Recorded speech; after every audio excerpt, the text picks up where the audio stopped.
السلام عليكم ورحمة الله وبركاته. اللهم صل وسلم وبارك على سيدنا محمد وعلى آله وأصحابه أجمعين. ازيكم يا حبايبي؟ عاملين ايه؟ يا رب تكونوا بخير وبأفضل صحة وأحسن حال.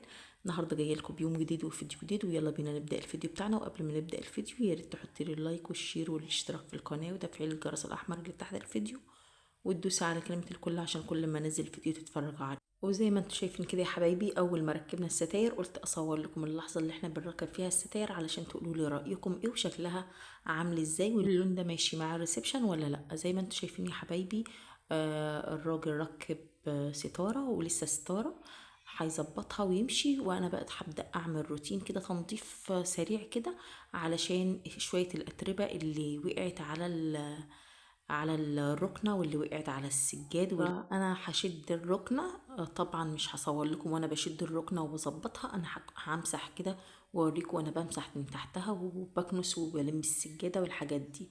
لان طبعا انا كنت حاطة مفارش فوق الركنة علشان التراب اللي ينزل على المفارش ما ينزلش على الركنة. فنفضتها وظبطتها وهبدأ ان انا امسح معاكم واكنس الدنيا معاكم. ده حبيت اوريكم السلم واوريكم منظره عامل ازاي، وهنا حبيت اوريكم المنظر الطبيعي للسما من المكان ده، منظر تحفة. واللي ما شافش فيديو جولة في بيتي الجديد يروح يشوفه، وهو هيعرف تفاصيل البيت عاملة ازاي، ويشوف السلم بتاعي طالع ازاي. هنا طبعا حبيت اوريكم الصالة، وحبيت برضو اوريكم انا هظبطها ازاي وارتبها ازاي بعد ما الراجل مشي. زي ما انتوا شايفين كده، انا ظبطتها وشدتها، وهبدأ ان انا ألم الخداديات أو الكشن وأحطها على الركنة وأظبط الستاير. طبعا بعد ما مشي، لأن هو ظبطها بس الولاد بقى كان فرحانين وكده، فحبيت ان انا اظبط الدنيا معاكم كده.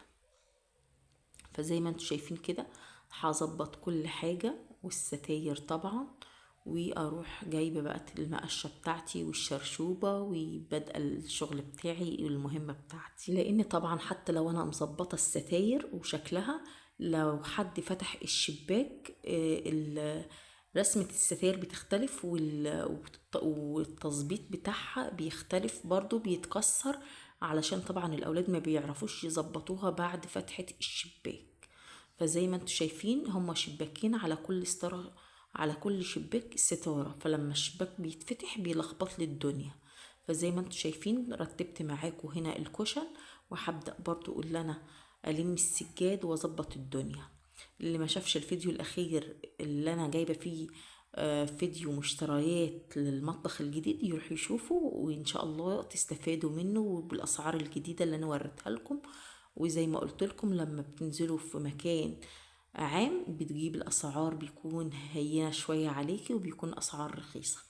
فزي خلينا في الفيديو بتاعنا، وتشتركوا كده وتحطوا لي تعليق قمر كده زيكم، واللايكات الحلوة بتاعتكم يا ريت اللي يحط لي لايك يكتب لي تعليق حلو كده علشان يرفع كده من القناة. زي ما انتم شايفين كده يا حبايبي بدأت ان انا اسحب السجادة، والسجادة دي تقيلة جدا جدا. حبيت ان انا اسحبها وانفضها على السلم واركنها في مكان بعيد عن شغل ايدي والشغل اللي انا هعمله في الريسبشن.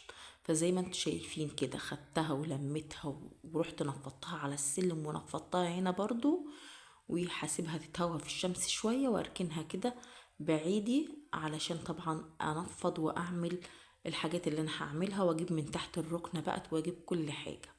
ببدأ بقى اسحب من تحت الركنة بيطلع معايا بلاوي فتافيت كده بتاعت حاجات كده بتاعت فل وحاجات كده غريبة وعروسة وحاجات غريبة كده هتشوفوها معايا ان شاء الله. فتابعوني كده وشجعوني، وان شاء الله نعمل اجمل الروتينات واجمل الجولات والفلوجات ان شاء الله باذن الله يعني.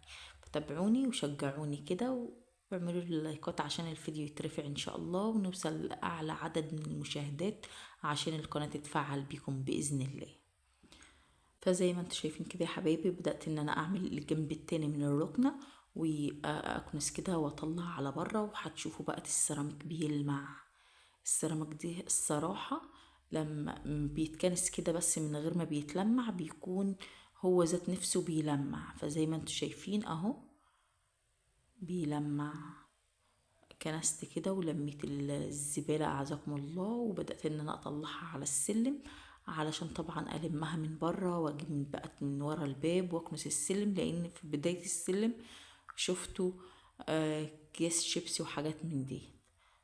فببدأ ان انا المها، وباجي هنا بقى بالشرشوبة وببدأ ان انا برضو ادي وش تلميع كده على السريع، وبالذات من تحت الركنية علشان بيكون بقت فيه بواقي شاي مكبوبة حاجات من ديت بتبقى لازقة وناشفة. فببدأ ان انا برضو اجيبها كده معايا واخلي الدنيا تلمع معايا كده، ويبقى اروح برضو اشطف الشرشوبة ديت على الحوض بتاع الحمام، اشطفها كذا مرة واغسلها، واجيب عليها شوية كلور بسيطة والمع بيه بسرعة كده عشان طبعا ما تكمكمش الدنيا، ما تشميش ريحة كمكمة او ريحة زفارة السيراميك. فلازم تشطفيها اول باول عشان تديكي لمعة حلوة كده. وطبعا الشرشوبة هي لونها بني، مش ده يعني مش لونها بيضة ولا كده وده اتساخ عليها، لا هي ده لونها. فزي ما انتوا شايفين بدأت ان انا المع السيراميك زي ما انتوا شايفين كده، خليه يلمع كده معايا والريحة اشمها، وما تشميش ريحة كمكمة كده في البيت. لا، عايزة تشمي ريحة حلوة شطفي الشرشوبة ديت على طول ونقعيها في مية سخنة. فزي ما انتوا شايفين لمعت الدنيا، وببدأ ان انا اروح على السلم برضو المعه، ولمع الحتة اللي قدام السلم ديت علشان طبعا مكان الأحذية والشباشب، وبسيب الدنيا تنشف معايا كويس جدا. اهم حاجة تسيب الدنيا تنشف معاكي كويس جدا. لو انت في الشتاء سيب المروحة تهوي الدنيا، وبعد كده افرشي السجاد براحتك. بدأت ان انا هنا افرش السجادة تاني علشان طبعا كل حاجة يكون مكانها والشكل يكون حلو. طبعا السجادة ديت هي اللي كانت في الشقة بتاعتي. لو حابين تروحوا تشوفوا جولة في الشقة حتى تعرفوا الشقة بتاعتي انهي والبيت الجديد انهو. زي ما انتم شايفين كده يا حبايبي فرشتها، وبدأت ان انا برضو احط فوقها الرجلين بتاعة الركنة علشان طبعا السجادة ما تروحش كده ولا تيجي كده. فبثبتها بالرجلين بتاعة الركنة، بحط اول رجل من قدام والرجلين اللي على الجنب. زي ما انتم شايفين كده جبت الترابيزة برضو بتاعة الركنة وحطيتها هنا، وحطيت الرمودات عليها، رمود التكييف ورمود المروحة. وطبعا اما في الشتوية لو انا عايزة بعينهم فوق التكييف عشان ما يتوهوش مني. فاحنا في الشتاء فانا كنت مشغله المروحه علشان تنشف معايا، فحطيتهم على الترابيزه، وبعد كده باخدهم اعينهم على التكييف من فوق عشان ما يتوهوش مني. زي ما انتم شايفين كده بدأت ان انا برضو اديكوا جولة كده سريعة وبسيطة كده بعد التظبيط والتنظيم، وتشوفوا كده الشكل النهائي للريسبشن. ان شاء الله نعمل كده شوية تعديلات برضو بسيطة ونجيب كده حافظة للسجادة ونرتب الدنيا معاكم. زي ما انتم شايفين كده ادي الستاير بعد ما تركبت، وادي الشكل النهائي للريسبشن، وادي الليد اللي احنا عملناه والحاجات اللي احنا عملناها والسقف المعلق، وادي الركنة والحائط اللي احنا برضو غيرنا فيه وعملت لكم جولة بعد تعديلات الريسبشن، وروحوا شوفوها برضو وان شاء الله تعجبكم. بس كان لسه الستاير ما تركبتش.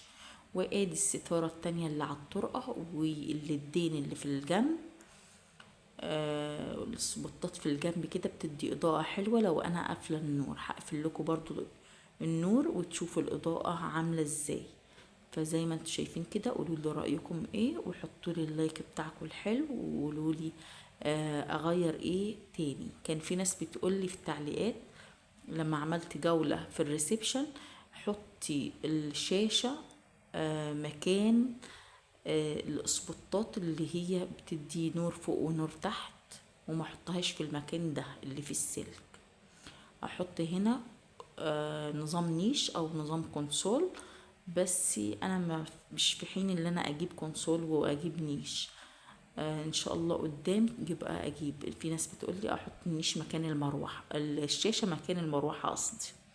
فبإذن الله قدام نعمل النيش ونعمل اللي انتوا عايزينه بإذن الله، واحدة واحدة كده. انا حاطة الشاشة في غرفة جوه وعاملاها غرفة معيشة، يعني كل قعدتنا واكلنا فيها وقعدتنا قدام الشاشة واللعب بتاع الاولاد جوه في الغرفة دي. فهنا على قد الضيوف وقد المدرسين او اي حد جاي لنا غريب كده، انما جوه قعدتنا واكلنا وكل حاجة جوه. فزي ما انتوا شايفين كده، ده السلم برضو بتاعي، وحبيت برضو اوريه لكم. وكنت عاملة صورة كده، رسمة ورق حائط على السلم، برضو في الجولات اللي انا عملتها لكم قبل كده. ان شاء الله تعجبكم في الفيديوهات، لو دخلتوا على القناة هتعجبكم بإذن الله. والسلم طبعا بينزلني على الشقة اللي تحت، وان شاء الله نعمل فيها تعديلات، وان شاء الله انزلها لكم الفيديو اللي جاي. ولو وصلت معايا لحد هنا من الفيديو وعجبك الفيديو، يا ريت تحطي لي اللايك والشير والاشتراك في القناه وتفعيل الزر الاحمر اللي تحت الفيديو، وتدوسي على كلمه الكل عشان كل ما انزل فيديو تتفرجي عليه ويوصل لك اشعار بيه. والى اللقاء في فيديو اخر، والسلام عليكم ورحمه الله وبركاته.